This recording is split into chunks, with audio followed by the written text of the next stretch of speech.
Sanibona. Sengeze ngithola ividiyo eveza kahle ukuthi update kanjani ama-contact details akho, ama-bank details akho. Uya kuma-profile lapha kwa-left ufaka inamba yakho ne-email yakho, and then kwa-right uselect ukuthi ufuna bekuthinte ngani, nge-email noma nge-cellphone number. Uyasubmitha. Uqeda ukusubmitha bazokusendela i-one time pin yakho lapha i-OTP ufake yona, and then submit.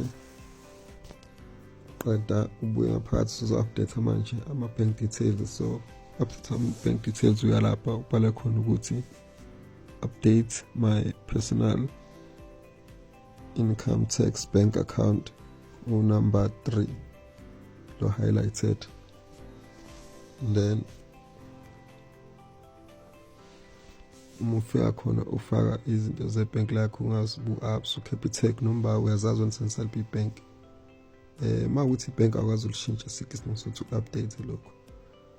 So and then uyawenza sure ukuthi ufaka i-branch right, ufaka i-account number right, and uyaselect lapho ukuthi usebenzisa i-check account noma i-savings wena ozaziyo, ufake namagama akho lapho asebhank as the-account owner, and then click update.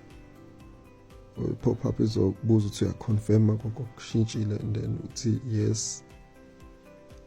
Uqeda uthi yes bazokusendela enye i-OTP lena-ke ukuthi bebone ukuthi wena ngempela noshintshayo, and then ufake i-pin yabo and uthi submit. Then uzolinda i-pop-up message eshoyo ukuthi bazo-verify ukuthi into zakho zonke, if ungezona kuzomele usende ama-documents